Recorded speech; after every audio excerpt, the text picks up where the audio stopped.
In the United States, in areas where marijuana has been legalized, there tends to be a bump in the amount of toxic cases in dogs. In Colorado, where marijuana was legalized in 2012, there was a four-fold increase in the amount of toxic cases that were reported between the years of 2010 and 2015. On October 17th of this year in Canada, recreational marijuana will be legalized. So I reached out to our favorite YouTube veterinarian, Dr. Alex Avery from the Our Pets Health YouTube channel, and he's going to talk to us today about marijuana poisoning. I'm Ken Steep, and welcome back to McCann Dogs.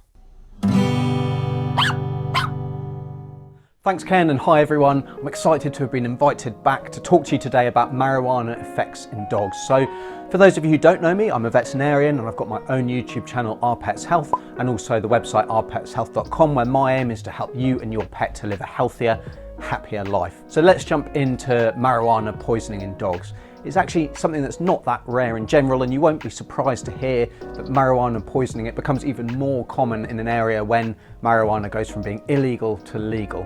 So CBD oil is all the rage at the moment, and you might know that that comes from marijuana, but is actually felt to be safe. So just how dangerous is marijuana? How poisonous is it? Do you need to be worried? Well, marijuana contains a lot of different substances, with the most dangerous one being something called THC. And it's actually this THC which is toxic, and it has the psychotropic effects acting on the brain that we associate with marijuana. Thankfully, even though it does have toxic effects, it actually does take quite a lot to cause a serious poisoning in dogs. And the risk of poisoning due to smoke inhalation is really tiny, and really all reports of poisoning are due to pets eating marijuana, with 96% of cases being dogs and only 3% being cats. So it still does affect cats the same way, but they just don't eat it as often as dogs do. The minimum lethal dose, which is the amount that can kill a dog, is 3 grams of THC per kilogram body weight.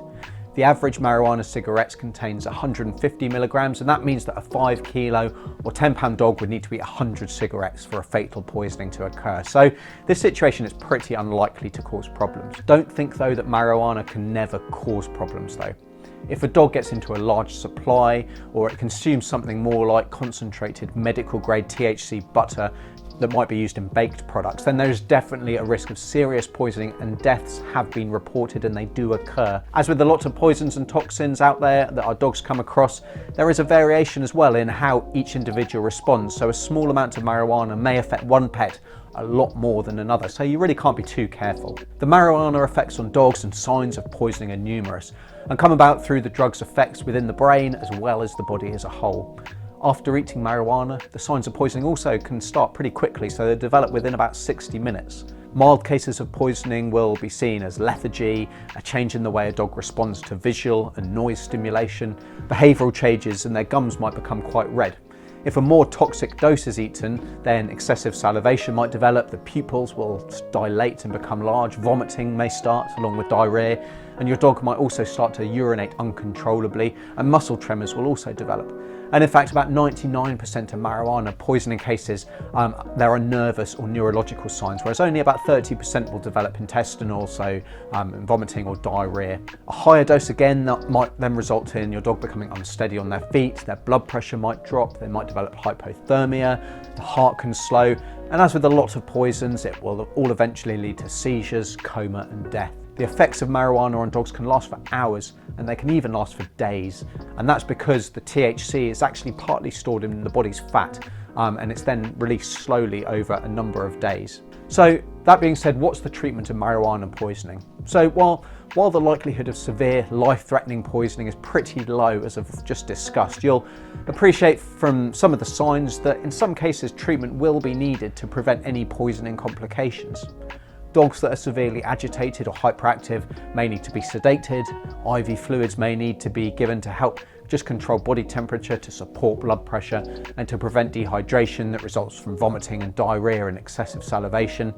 A muscle relaxant or anti-seizure medication may be needed in the case of severe tremors or seizures. And in rare, life-threatening cases when large amounts have been eaten, the stomach may even need to be emptied, enemas given, and activated charcoal administered, just to try and remove and absorb as much of the toxin as possible. Now, the big difficulty with treatment of marijuana poisoning, and marijuana poisoning in general, in dogs, is knowing that this is actually the problem in the first place. So In many cases, owners are reluctant to tell their vet that this is what the dog has eaten or might have eaten. Now, there are human urine tests for marijuana, but these are actually really unreliable in dogs, and so they'll often give incorrect results. It's vital, therefore, that you let your vet know if your dog has eaten marijuana, as without this information, it really is impossible to differentiate the signs a dog is showing from many other toxins. Poisoning with different toxins or food items, it comes with different prognosis and different treatment options, and not knowing the cause of poisoning, it can just mean that a dog is given unnecessary treatments, or it's actually treated more aggressively than they would otherwise need to be in the case of marijuana poisoning. And that wastes both time and money. If your dog has eaten marijuana in any form, then just let your vet know. It's really important information and it should not be withheld. As with all poisonings, prevention is better than cure. And my tips for this is just to keep marijuana products, and that includes edibles and baked goods, in high, pet-proof cupboards or in locked drawers. Make sure your pet is not around if marijuana is being smoked or consumed, and only allow them back in the room once everything's been cleared up or all smoke has cleared. And finally, just never give your pet marijuana on purpose. It's really not funny, although it's something that some people do. Now, as I mentioned at the start, CBD oil is a different cannabis extract, and that does not actually contain any THC. So CBD oil is considered non-toxic, and it has several potentially valuable medical effects on the body.